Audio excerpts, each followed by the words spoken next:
Baik, Bapak Ibu para mahasiswa yang dikasih Tuhan, kita lanjutkan jenis-jenis dosa. Di diktat yang sudah diterima itu ada ya, silakan dibuka ya, silakan dibuka.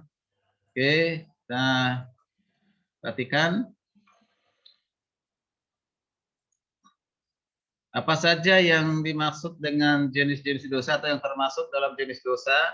Ada yang pertama yang disebut dengan jenis dosa, itu Alkitab mengajarkan bahwa Allah sangat mengasihi manusia dan memiliki rencana yang indah bagi manusia.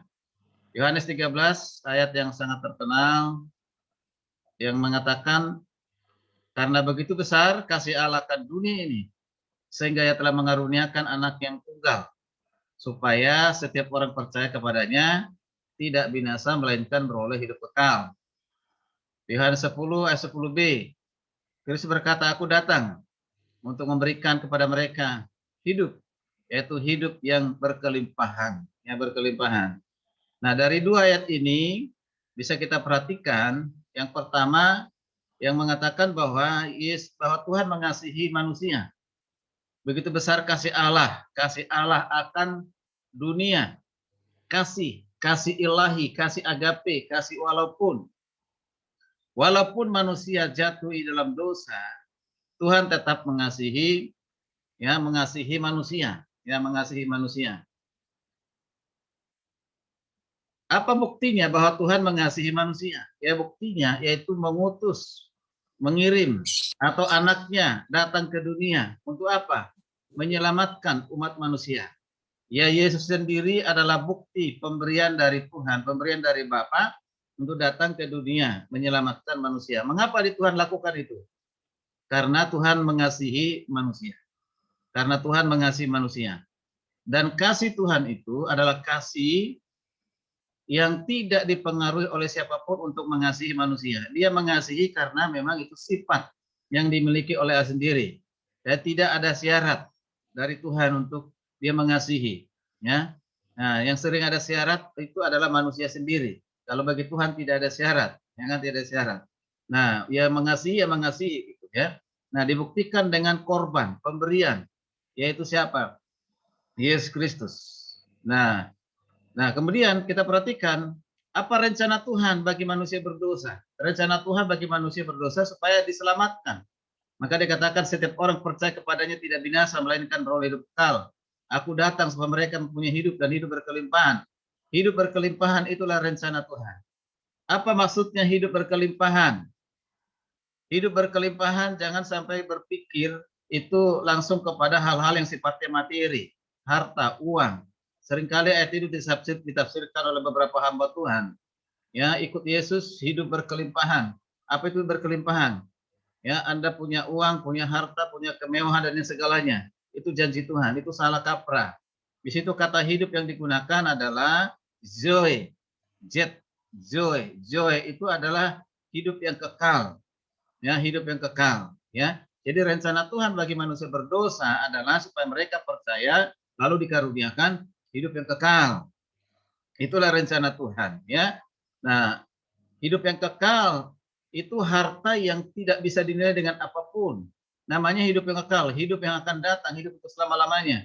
Tidak ada bandingannya dengan harta, bahkan dunia sekalipun. Ya, makanya itulah yang saya katakan dikatakan berkelimpahan, ya berkelimpahan. Ya, karena berhubungan dengan hidup yang sekarang, hidup yang akan datang, bahkan hidup untuk selama-lamanya. Namun di lain pihak Alkitab menjelaskan bahwa karena dosa masuk ke dalam dunia, melalui satu orang, yaitu siapa namanya? Adam. Maka dosa tersebut juga berjalan atau kepada setiap keturunannya. Jadi akibat dari dosa Adam, ya dosa yang individu itu, keturunannya, semua keturunannya, ya sampai hari ini menjadi orang yang berdosa. Ya, orang yang berdosa. Oleh karena satu orang berdosa, maka semua orang berdosa. Keturunan Adam semuanya berdosa. Ya berdosa. Ya Roma 5 ayat 12, ada yang punya Alkitab silakan baca, minta tolong baca bantu. Ya, yang kira-kira sinyalnya bagus. Silakan bantu saya. Yo.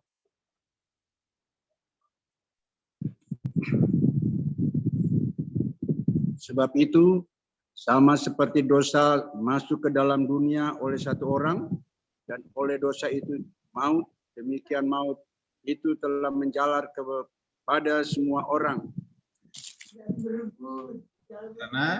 Karena semua orang telah berbuat dosa.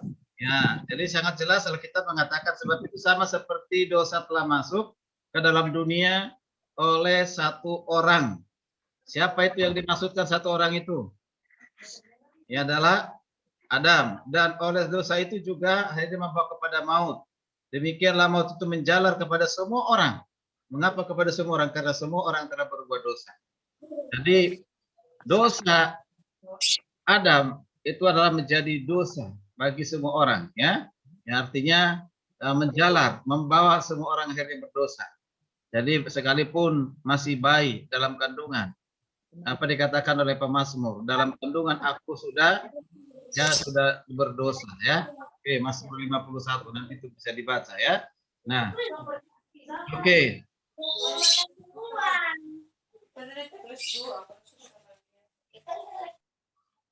Ya, coba kita perhatikan. Sebab itu semua orang telah berbuat dosa dan telah kehilangan kemuliaan Allah. Roma 3:23. Ini kita para hamba Tuhan, para mahasiswa teologi harus hafal dengan ayat ini, ya. Jadi Roma 3:23 kita katakan bahwa semua orang telah berbuat dosa dan telah kehilangan kemuliaan Allah. Jadi Rasul Paulus sudah menjelaskan, mengatakan bahwa manusia semuanya berdosa tanpa kecuali, tidak satu pun yang tidak berdosa, ya. Ya, semuanya berdosa. Bahkan telah kehilangan kemuliaan Allah. Kehilangan kemuliaan Allah itu apa? Maksudnya terpisah dari Tuhan. Hubungan dan persekutuan terpisah dari Tuhan. Karakter, sifat yang dimiliki oleh Allah pada saat manusia diciptakan, itu ada kemuliaan. Dan kemuliaan itu sudah lenyap hilang ketika manusia jatuh dalam dosa. Dengan demikian, sekali lagi ditekankan bahwa semua manusia tidak terkecuali besar, kecil, tua, muda, kaya, atau miskin telah jatuh dalam dosa. Ya, telah jatuh dalam dosa. Jadi secara umum, dosa dapat dikategorikan dalam 3 jenis. Ya, 3 jenis. Ada 3 jenis, kita perhatikan. Ya, jenis yang pertama yaitu disebut dengan dosa warisan. Dosa warisan. Apa itu dosa warisan? Dosa warisan itu adalah keberadaan berdosa dari semua orang yang dibawa dari sejak lahir, ya, sudah dibawa dari sejak lahir. Nah, inilah dosa disebut warisan. Maksudnya adalah oleh seorang, yaitu siapa namanya? Adam.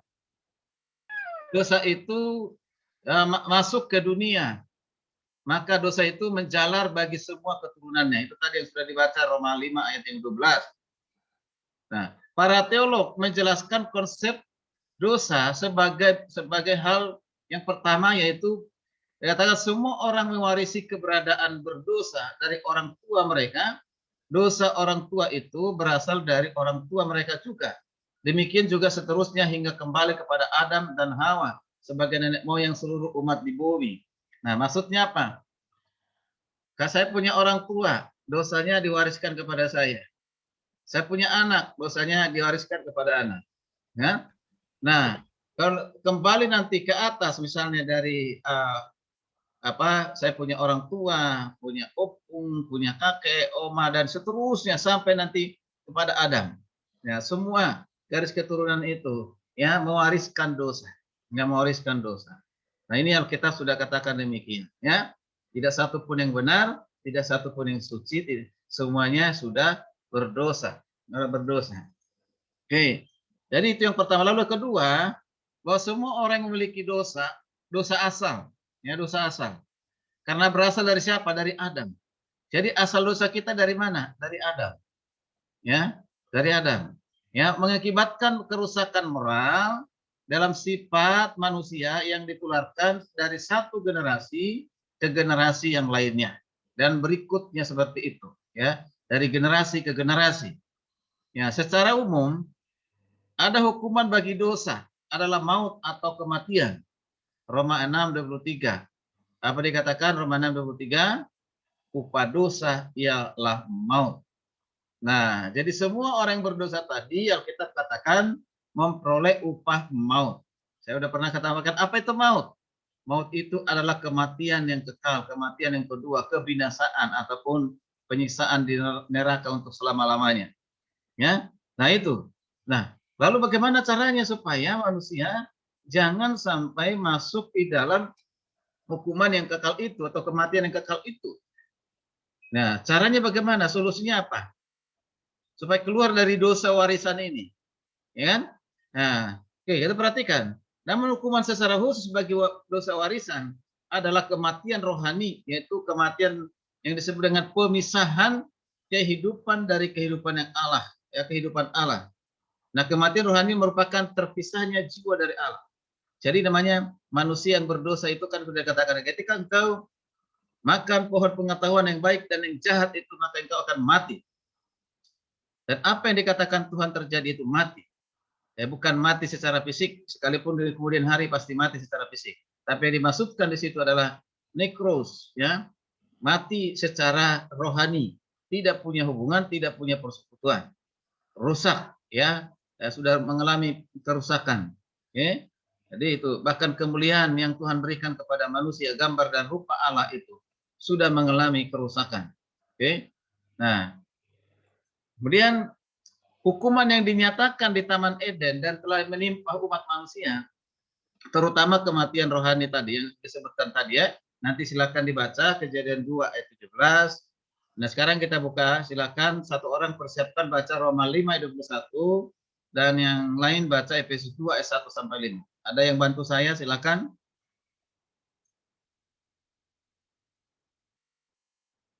Roma 5 ayat 21 dulu, baru yang lain persiapkan Efesus 2 ayat 1 dan 5. Silakan.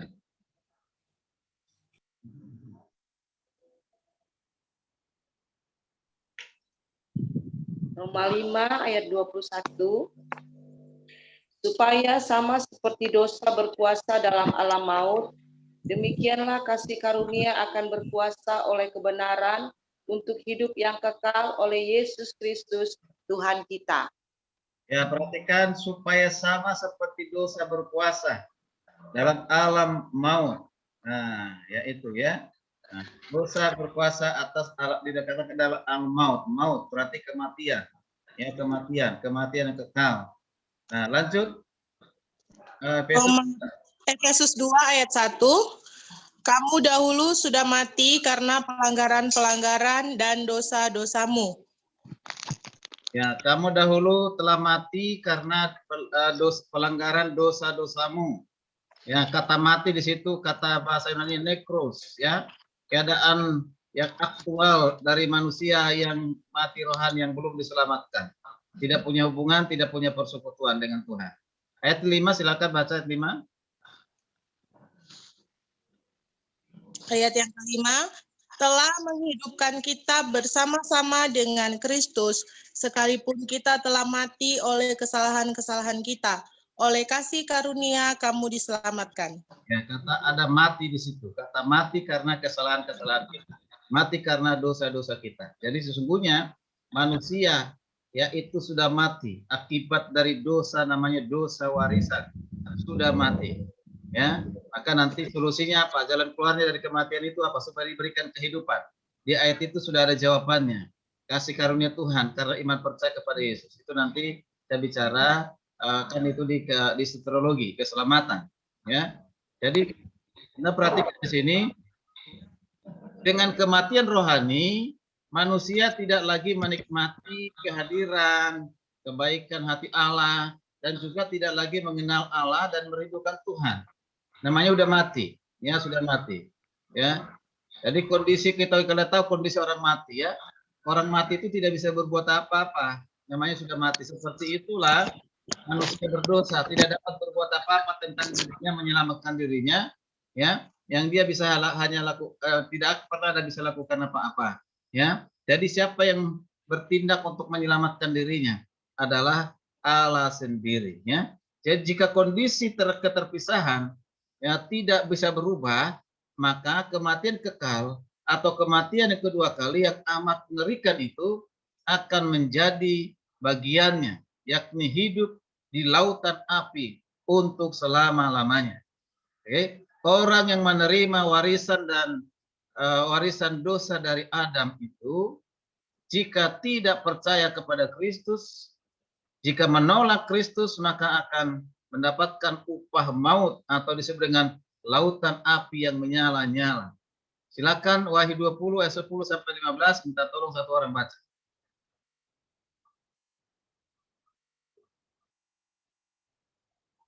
Silakan.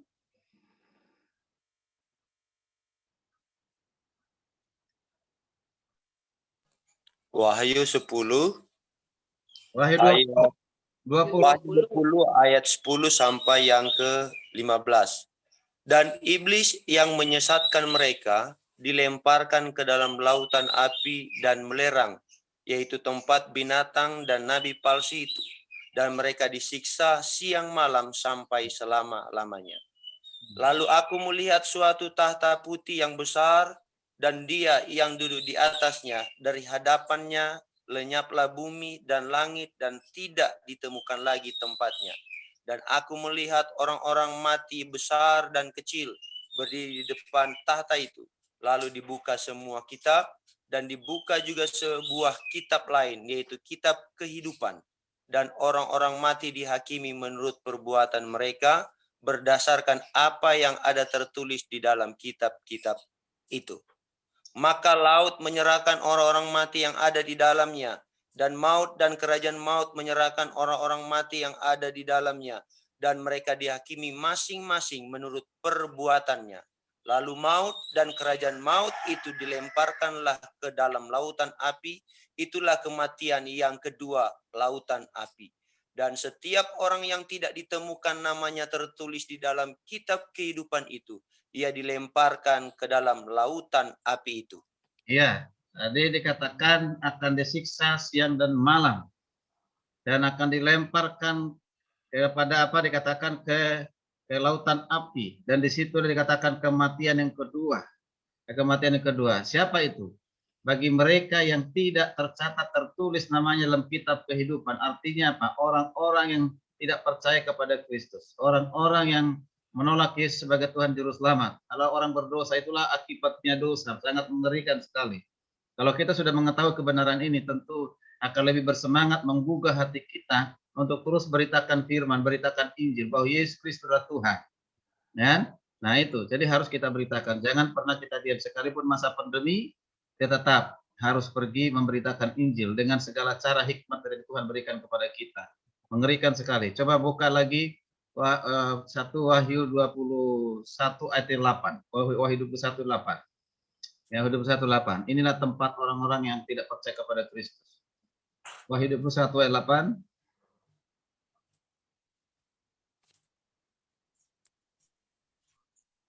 Silakan.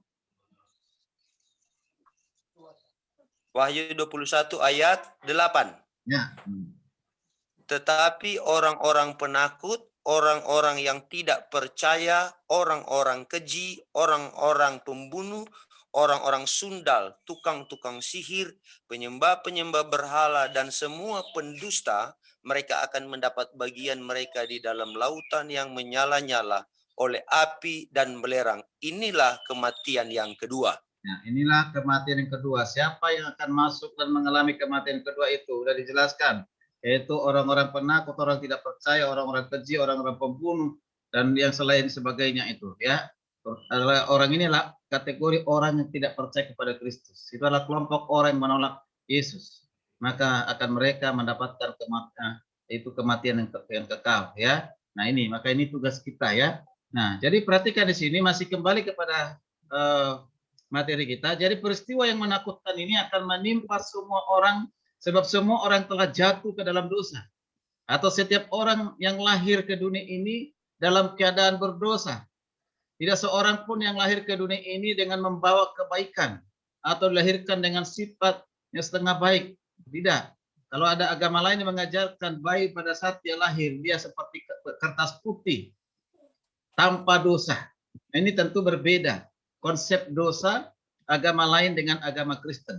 Kalau agama lain mengatakan demikian, yaitu bayi yang baru lahir seperti kertas putih tanpa noda, tanpa celah. Tapi dalam Alkitab katakan justru dalam kandungan, ya, dalam Mazmur 51 dalam kandungan kita sudah berdosa. ada dosa warisan yang diwariskan oleh Adam. Jadi konsep dosa antara agama lain dengan orang Kristen berbeda, termasuk juga konsep keselamatan. Nah, karena itu sejak dari perhatikan Mazmur 51 ayat 7. Silakan baca Mazmur 51 7. Silakan dibaca.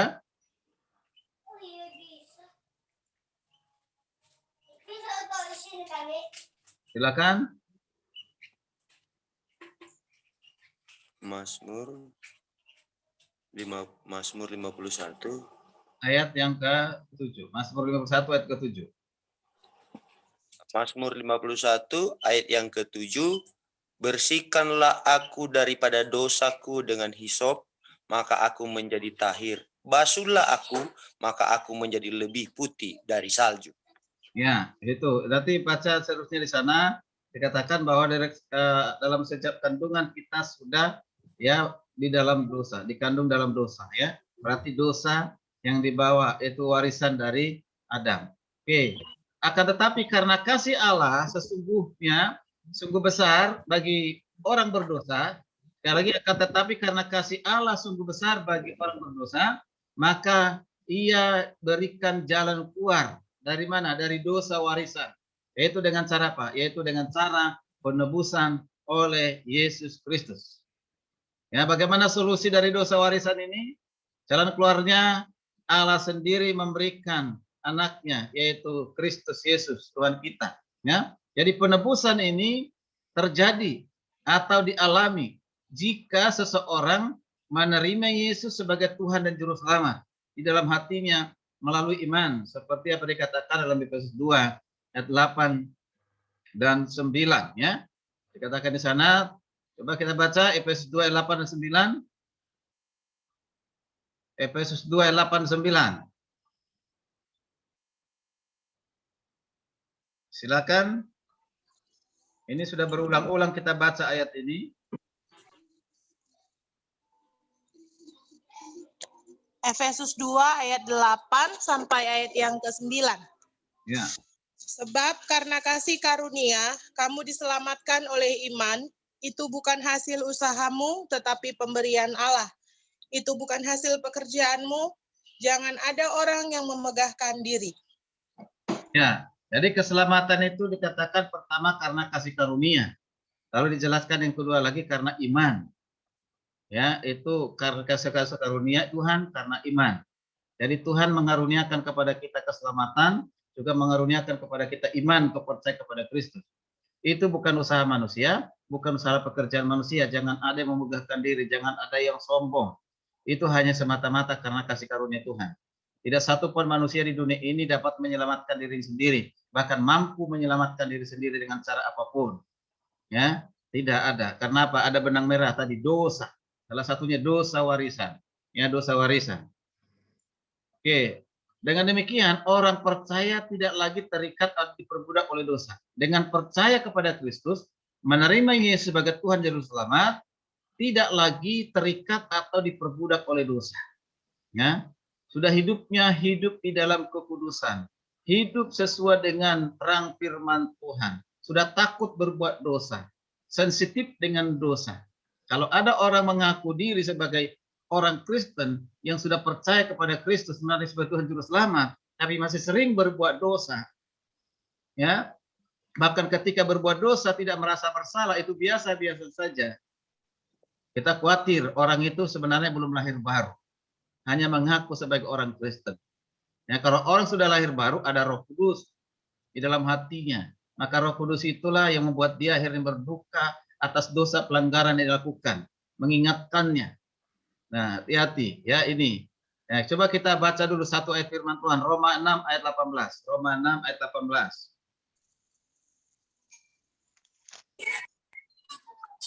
Roma 6 ayat 18, kamu telah dimerdekakan dari dosa dan menjadi hamba kebenaran. Ya, kamu telah dimerdekakan dari dosa, artinya sudah dibebaskan, artinya sudah ditebus, artinya sudah diampuni, menjadi hamba kebenaran. Jadi bukan lagi hamba dosa, tapi hamba kebenaran. Makanya orang sudah percaya kepada Kristus, yang adalah Kristus adalah kebenaran, maka orang sudah percaya kepada kebenaran atau percaya kepada Kristus harus hidup dalam kebenaran, tidak lagi diperbudak oleh dosa. Ya, perbudak oleh dosa. Hanya ketika orang sudah memperoleh keselamatan dalam Yesus, tidak ada alasan untuk berbuat dosa.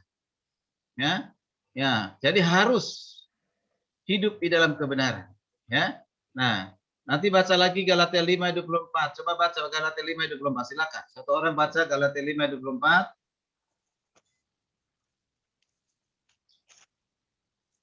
Galatia 5 ayat 24. Barang siapa menjadi milik Kristus Yesus, ia telah menyalibkan daging dengan segala hawa nafsu dan keinginannya.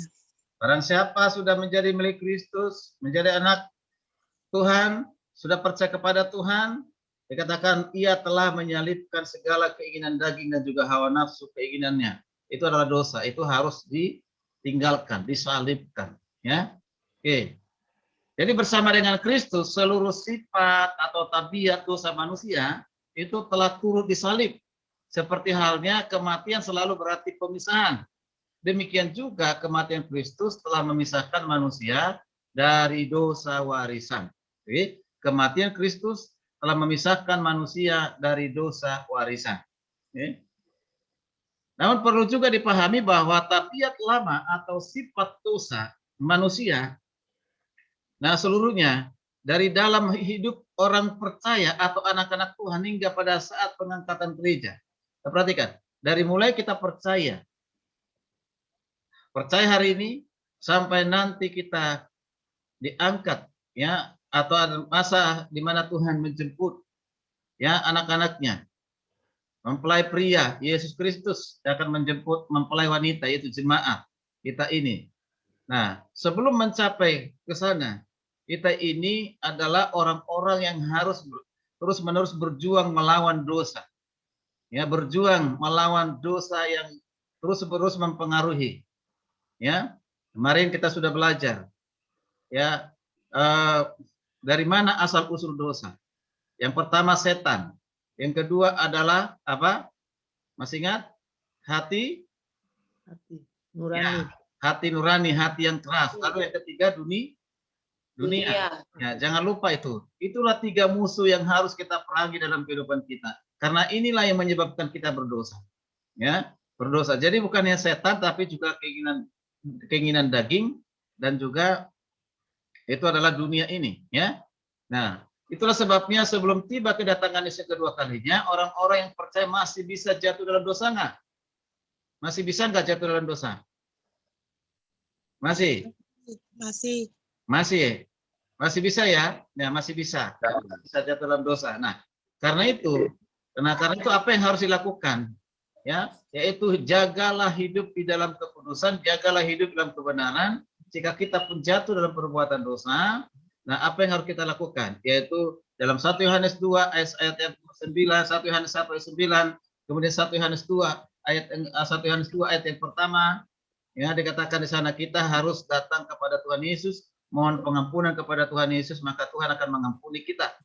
Tapi setelah minta pengampunan, kita sadar, bertobat, jangan diulangi lagi, berjuang melawan dosa. Ya, nah, tapi karena kemurahan Tuhan, Allah telah mengirimkan Roh Kudus ke dalam dunia supaya menolong kita untuk hidup berkemenangan dalam setiap hari.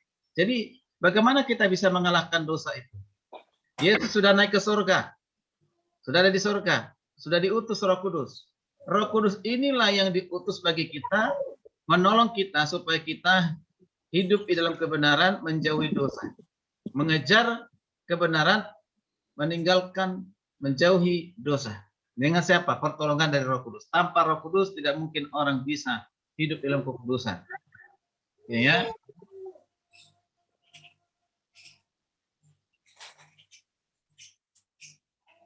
Oke, sekarang itu yang pertama. Sekarang kita lanjutkan jenis dosa yang kedua, yang disebut dengan dosa pelimpahan. Dosa pelimpahan. Apa yang dimaksud dengan dosa pelimpahan?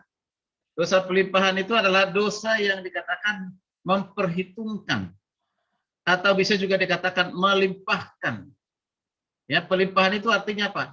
Memperhitungkan atau melimpahkan sesuatu kepada seseorang. Mari kita perhatikan gagasan istilah ya pelimpahan itu terdapat dalam Perjanjian Lama, ya.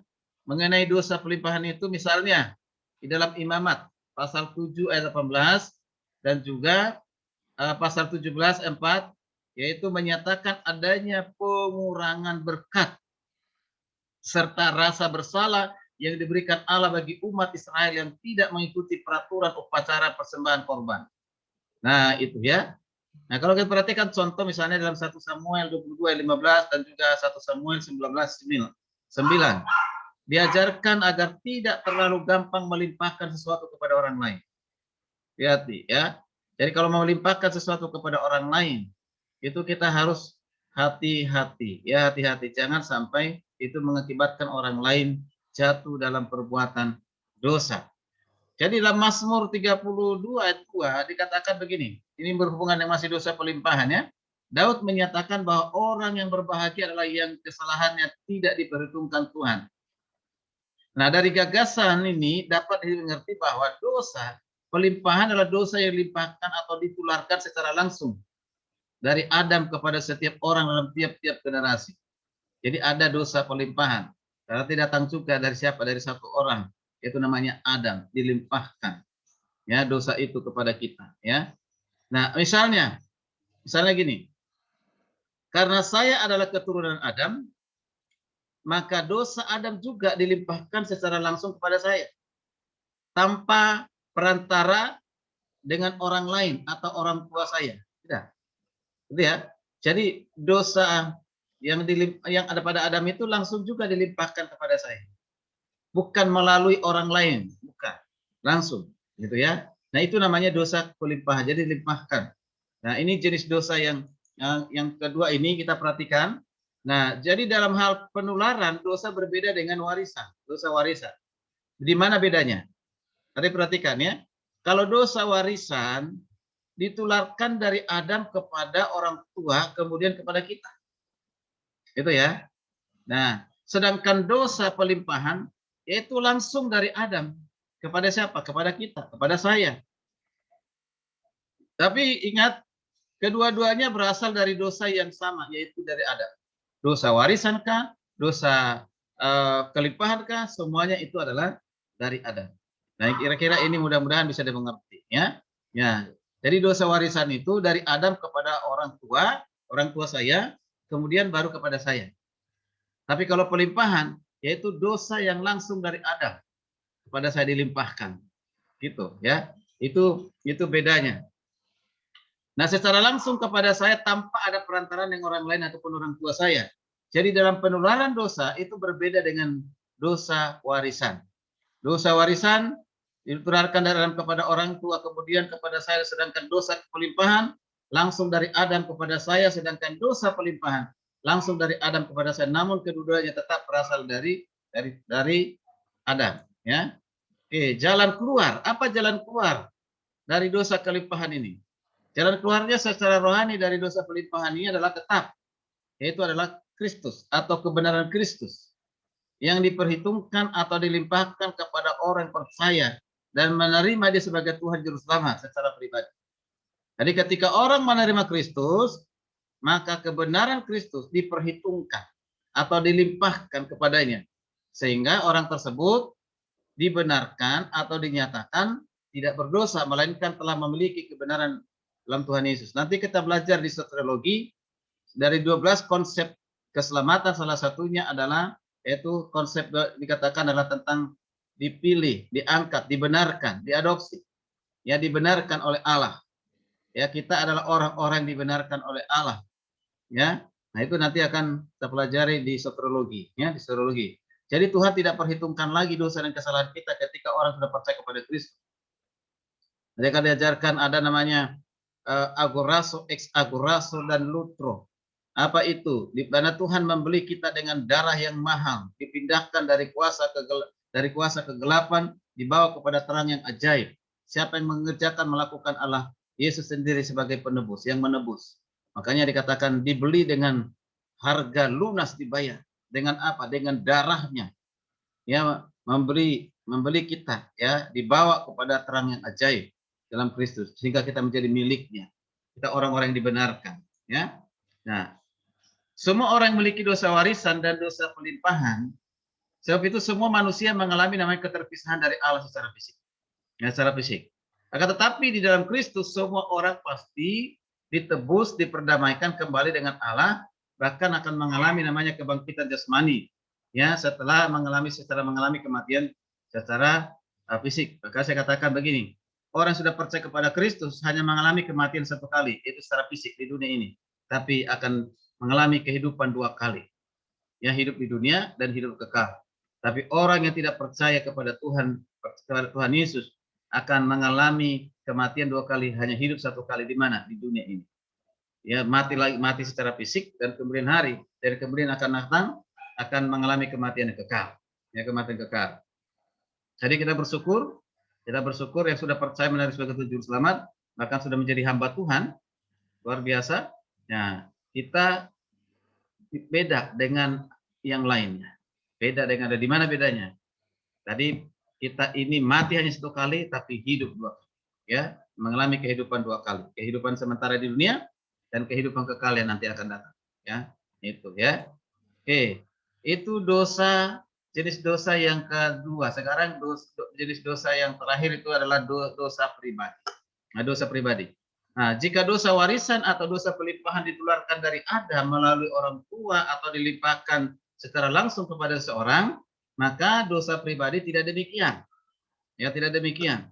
Dosa pribadi adalah dosa atau perbuatan jahat yang dilakukan pribadi, dilakukan sendiri oleh setiap orang yang telah memiliki rasa tanggung jawab tanpa disebabkan dosa dari Adam atau orang tua atau orang lain. Contoh misalnya kan, kalau anak-anak kecil usia baru lahir sampai 5 tahun gitu kan. Nah, dosa mereka adalah dosa warisan, dosa pelimpahan. Tapi dosa pribadi individu mungkin mereka masih bersih, ya kan? Yang langsung dilakukan pribadi. Tapi anak-anak sekarang ini anak 4 tahun, 5 tahun aja kadang sudah ada bohong, sudah bisa berbohong kan gitu. Kita dapat dari mana kan gitu. Harusnya tidak demikian kan gitu ya. Nah, belum ada dosa perbuatan. Jadi tidak ada dosa perbuatan. Ya. Ya, tapi tidak semuanya. Barangkali kita bisa melihat saja ya anak-anak yang masih polos, tulus, ya kan? Nah, kalau diajari anaknya dari kecil dari benar, ini bohong, ini salah, ini benar, ya sehingga dia sudah terkonsep itu menjadi ada di pikirannya, ya mengerti atau tidak, yang dia tahu kata papa ini dosa, kata mama ini dosa, nggak boleh bohong, ya kan? Itu bohong, nggak boleh jahat, nggak boleh nakal, kata papa mama itu adalah dosa. Nah, itu dosa perbuatan itu kalau dia lakukan seperti itu. Kalau dia nggak lakukan berarti dia tidak melakukan dosa perbuatan, ya perbuatan. Jadi dosa perbuatan itu dilakukan oleh setiap pribadi. Nah, kita bersama-sama kita perhatikan. Jadi seorang melakukan dosa pribadi karena di dalam dirinya memiliki tabiat atau punya potensi berdosa, sifat dosa. Nah, sebab itu setiap orang memiliki potensi dan kemungkinan melakukan dosa pribadi kecuali bayi yang belum memiliki hakikat tanggung jawab atau belum bisa membedakan yang baik dengan yang jahat. Itu tadi yang saya sampaikan tadi. Ya. Nah, oke. Jadi banyak bagian dalam Alkitab menjelaskan tentang dosa-dosa tersebut. Dosa pribadi itu pertama yaitu berdusta. Yang kedua, perpecahan. Yang ketiga, keduniawian. Dan seterusnya, penyembahan berhala, sihir, perseteruan, iri, amarah, percabulan, mementingkan diri sendiri. Ini dosa-dosa ini bukan semata-mata ini dilakukan oleh iblis. Kadang-kadang sudah sering salahkan iblis lah. Tapi ini bisa dosa yang sifatnya jenis dosa pribadi yang dilakukan langsung pribadi masing-masing. Ya, banyak yang lainnya bisa nanti dibacakan juga di Matius 5, 27, 8, 2 Korintus 10, 5, Kolose 3, 5 sampai 6. Dosa-dosa yang sifatnya dilakukan oleh pribadi. Mari kita perhatikan jenis dosa yang sering dilakukan setiap orang. Jenis dosa khusus yang sering dilakukan oleh setiap orang. Dosa apapun itu. Mari kita perhatikan bersama-sama. Barangkali ada di antara dosa itu yang sering kita lakukan, mungkin dulu atau sekarang bahkan mungkin juga masih ada di dalam kehidupan kita. Pertama, ya menajiskan tempat kudus.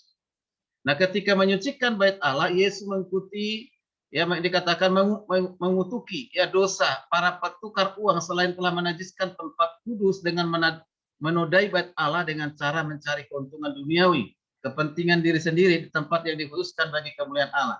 Hati-hati.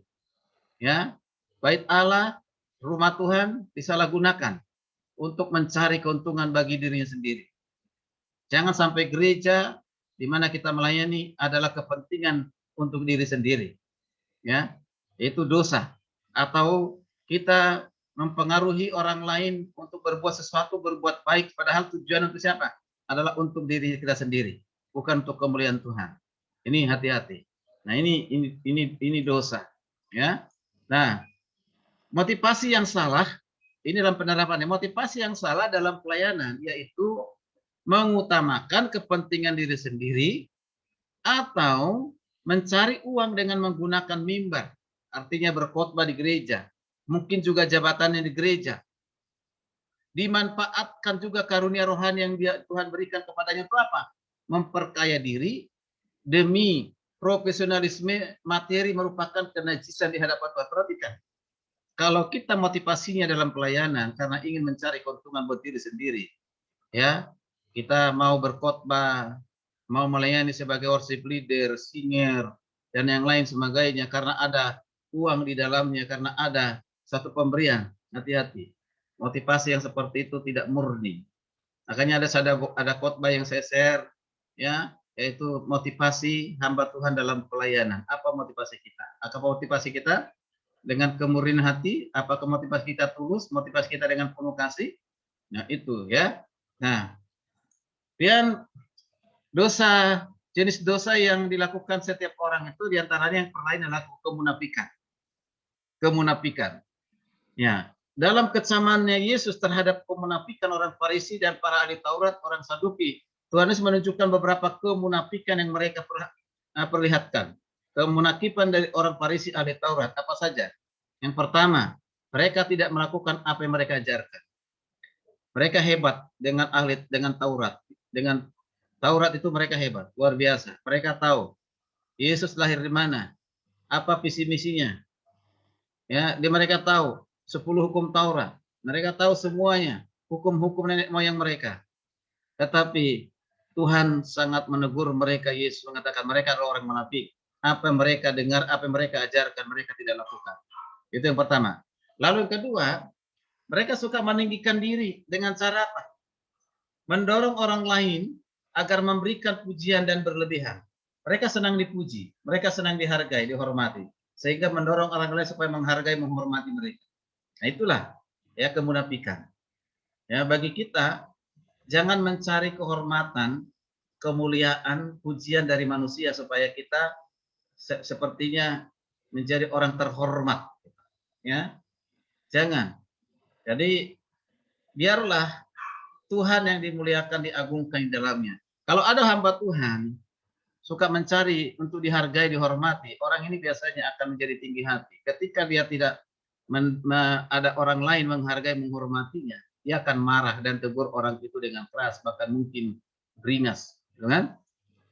Tapi bagi hamba Tuhan yang rendah hati, tidak pernah mencari kehormatan dari orang lain, pujian dari orang lain, sekalipun ada orang yang tidak menghargai, menghormatinya, dia tetap tersenyum dan tidak akan pernah mengutuknya dan tidak pernah marah kepadanya.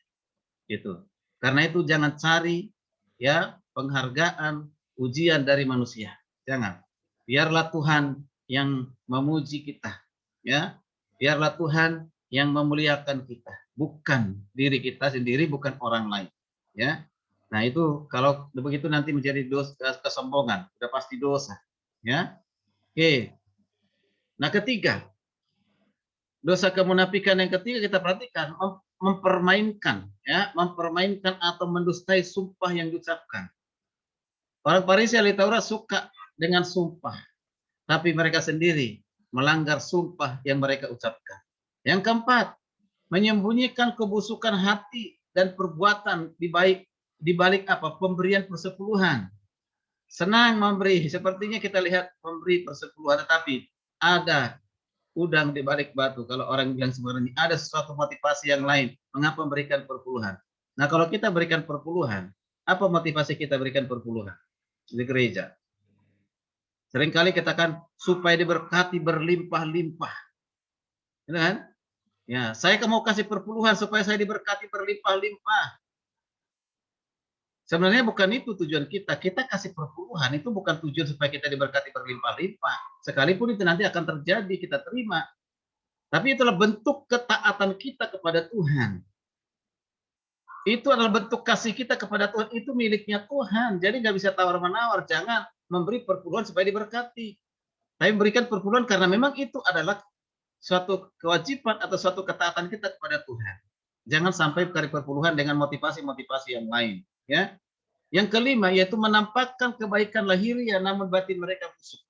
Itu seringkali kita lihat sepertinya menampakkan yang fisik, menolong, membuat, tapi di hati mereka busuk. Makanya banyak yang mereka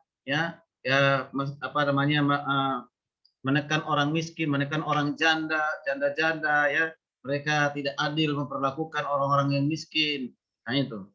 Jadi kita perhatikan di sini. Jadi jenis dosa ini yang mudah dilakukan manusia, di mana seorang cenderung bersikap baik di depan umum agar apa? Agar diterima atau dipuji orang.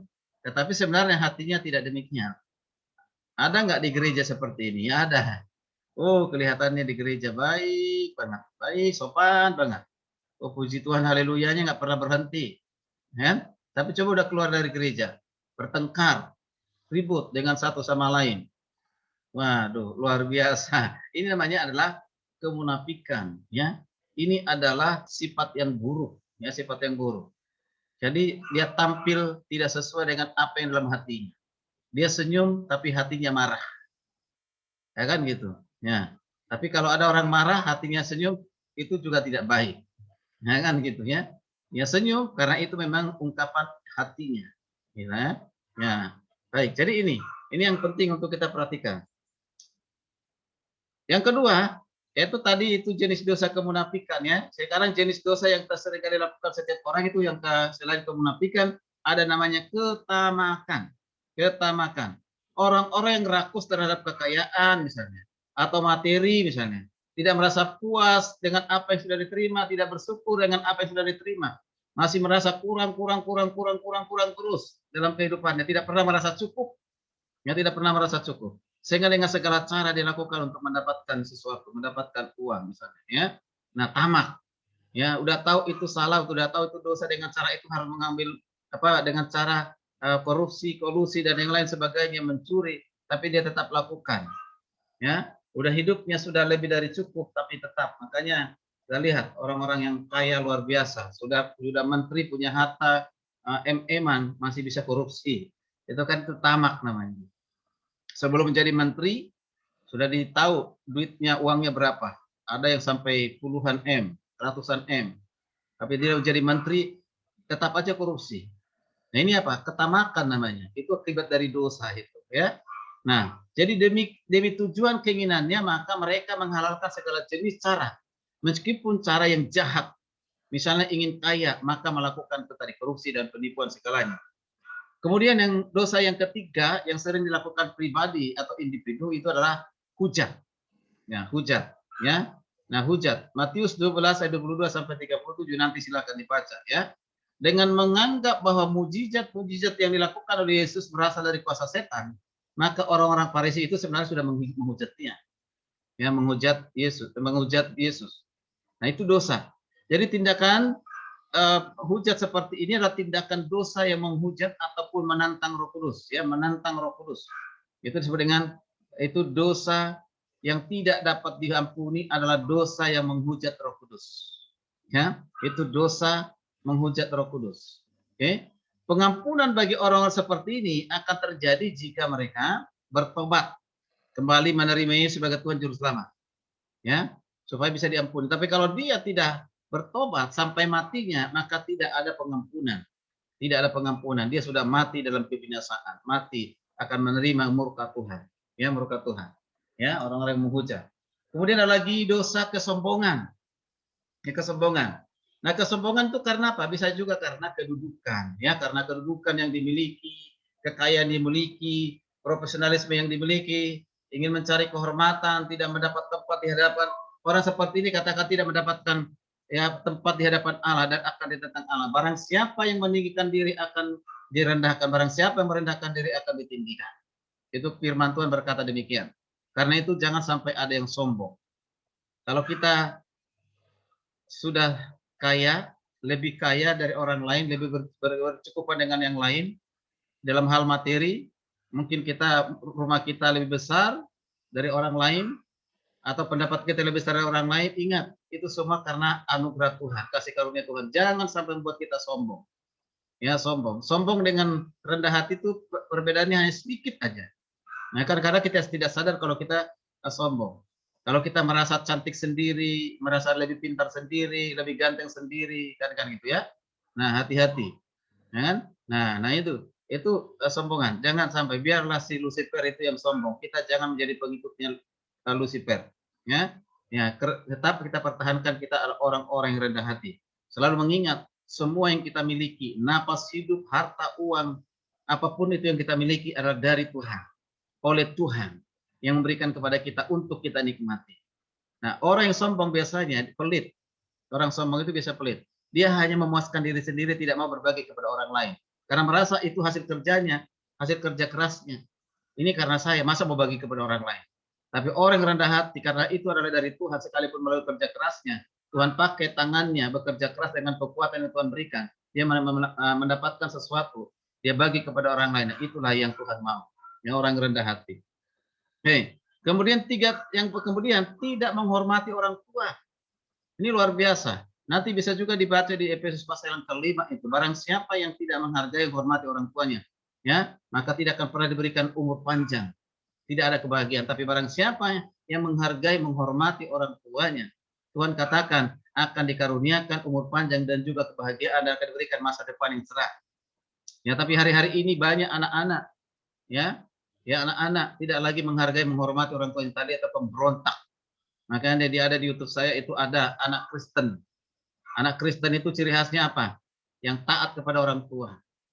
Ya, anak Kristen itu apa? Harus mengasihi orang tua, menghormati orang tua.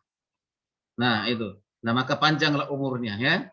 Nah, orang Kristen, orang anak Tuhan, baik ayah Kristen, anak Kristen, istri Kristen, semuanya harus dipimpin, dipenuhi oleh Roh Kudus supaya mereka berkenan kepada Tuhan. Tapi kalau kita lihat orang ahli Taurat ini, ya, para ahli Taurat ini menolak untuk memelihara orang-orang yang terlalu lanjut usia dan membiarkan mereka hidup menderita di dalam kesusahan, dalam kesengsaraan, serta kelaparan. Kalau masih ada, kita punya orang tua, nenek, kakek, opa, oma, siapapun itu masih hidup, kapan kita menghargai, menghormati mereka? Pada saat mereka hidup, jangan pada saat mereka mati. Kalau sudah mati mau ngapain? Kadang-kadang kalau sudah mati, itu luar biasa. Ya, mengeluarkan duit sampai puluhan juta. Ya, beli ABCD, padahal sudah mati, ini sudah nggak menikmati, yang menikmati orang-orang hidup. Lalu buat pemakamannya, tubuhnya. Bangun rumahnya sendiri mungkin hanya 500 juta. Tapi bangun kuburan, pemakaman, bisa MM-an harganya. Luar biasa. Untuk apa coba? Itu kalau kita ke Sumatera itu, mulai dari Medan perjalanan, sampai dari Deli Serdang sampai ke Tarutung, sampai ke Siborong-borong, dan semuanya ke sana.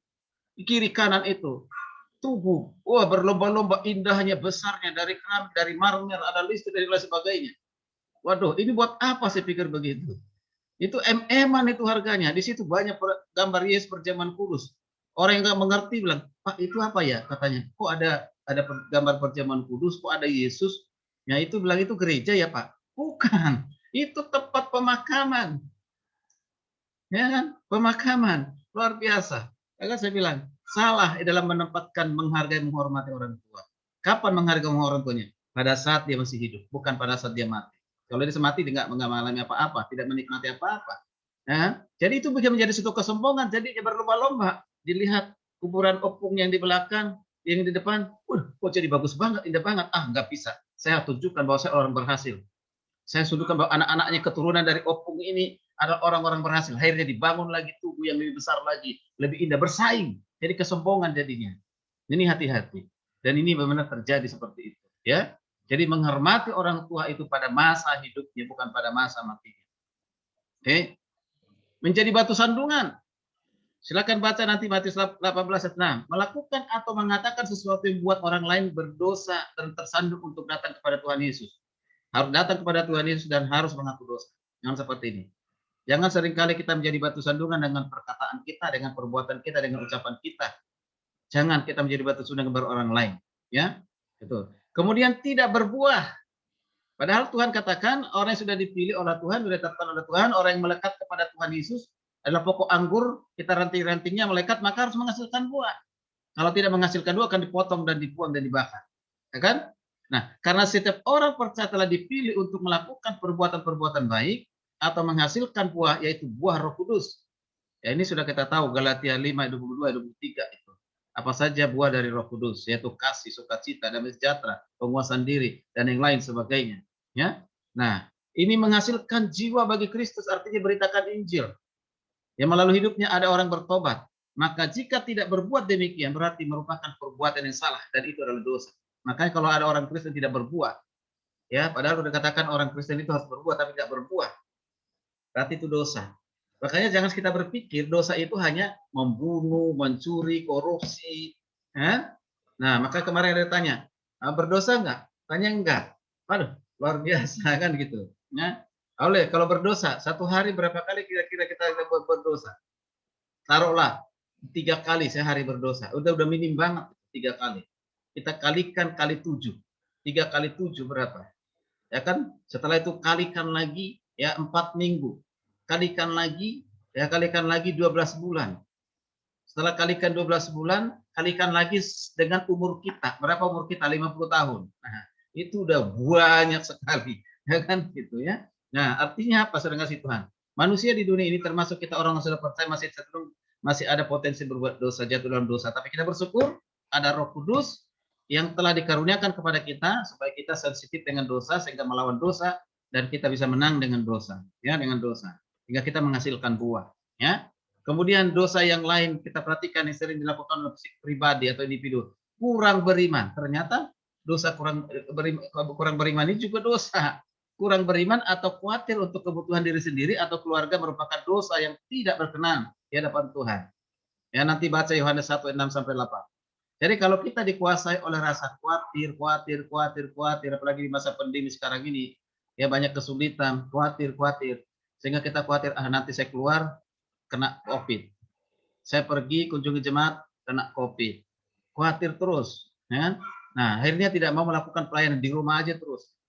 Ya, tidak mau lagi lakukan kunjungan. Karena apa? Khawatir. Berarti kita kurang percaya dengan pemeliharaan Tuhan. Pada dikatakan, janganlah engkau khawatir, serahkanlah segala kekhawatiranmu kepada Tuhan karena Tuhan yang memelihara hidupmu. Yang penting kita berjaga-jaga. Yang penting kita ikuti protokol kesehatan. Hati-hati. Ya, tetap kita harus kerjakan apa yang menjadi bagian yang Tuhan perintahkan kepada kita. Bagian yang kehendaki Tuhan untuk kita lakukan. Ya, jangan sampai berhenti. Ya, itu namanya kurang beriman. Oke. Kemudian yang berikut tidak bertanggung jawab dalam pelayanan. Ini hati-hati. Dosa ini adalah dikatakan tidak bertanggung jawab dalam pelayanan. Nah, ini nanti perhatikan melalui perumpamaan yang Tuhan berikan ya. Tuhan perumpamaan itu Kristus menjelaskan bahwa hamba-hamba atau anak-anak Tuhan harus bertanggung jawab dalam pelayanan dan cara hidupnya. Tuhan memberikan talenta. Ada 1 talenta, 2 talenta, 3 talenta. Bisa enggak dipercaya untuk mengembangkan talenta ini? Ada yang pulang dengan hasil, tapi ada yang pulang dengan bersungut-sungut, dengan tidak jujur dan tidak mengembangkan talenta yang dia miliki. Penerapannya dalam kehidupan kita sebagai hamba Tuhan sekarang ini apa? Kalau Tuhan sudah panggil kita, pilih kita dalam pelayanan, apapun mungkin bentuk pelayanan kita, tanggung jawab kita yang Tuhan berikan kepada kita, mari kita lakukan dengan penuh tanggung jawab. Jangan sia-siakan, jangan abaikan. Sekalipun itu mungkin kecil, tidak dinilai oleh orang lain, tidak dihargai oleh orang lain. Misalnya, menjalankan kolekte, persembahan, ya kan? Dianggap itu hal yang kecil. Nah, bagaimana Tuhan mempercayakan kepada kita hal yang besar kalau hal yang kecil itu jadi kita nggak setia. Seringkali diganti tiba-tiba, sudah dibuat di jadwal. Nanti minggu depan, ya Ibu Haromi, ya yang nanti doa persembahan. Malah dia lupa, dia datang, suruh gantikan orang lain dan sering lakukan seperti itu ya tidak bertanggung jawab, bertanggung jawab. Jadi apapun jenis pelayanan kita, bentuk pelayanan kita harus bertanggung jawab untuk melakukannya. Kembangkan dari situ, ya kembangkan untuk bisa lebih berdampak lagi kepada hal yang lain, ya. Oke, jadi hamba-hamba Tuhan atau anak-anak Tuhan yang tidak bertanggung jawab atas karunia serta berkat yang kesempatan yang Tuhan berikan untuk melayani itu adalah dosa. Dan pasti dihakimi ketika Yesus datang kembali. Dihakimi bukan lagi masalah masuk surga atau neraka, tidak. Ya kan, minta pertanggungjawaban. Lalu bagi orang yang setia dalam pelayanan, Tuhan akan mengaruniakan, memberikan kepada kita mahkota. Ya, nanti saat kita dikatakan ada 5 mahkota yang akan diberikan kepada orang percaya, termasuk hamba Tuhan. Kurang berdoa. Orang yang malas berdoa, tidak punya semangat berdoa, tidak semangat dalam persekutuan, sudah mengalami kejenuhan dalam berdoa. Ya, ini juga adalah dosa. Ya, dosa. Ya, diajak berdoa udah malas gitu kan? Tidak semangat lagi. Padahal doa itu untuk apa? Doa itu berarti berkomunikasi, berbicara dengan Tuhan. Masa malas berbicara kepada Tuhan? Masa jenuh berbicara kepada Tuhan? Ya kan? Nah ini. Itu berarti kita menjauhkan diri dari Tuhan. Maka itu adalah dosa. Ya. Oke. Nah, nanti diperhatikan tuh. Sekarang kita lanjutkan akibat dari dosa. Sebelum masuk ke akibat dosa, akibat ini apa akibat dari dosa? Akibat dosa bagi orang percaya, akibat dosa bagi orang yang tidak percaya. Yang percaya. Kita akan lanjutkan. Kita berhenti sejenak. Kalau misalnya ada pertanyaan.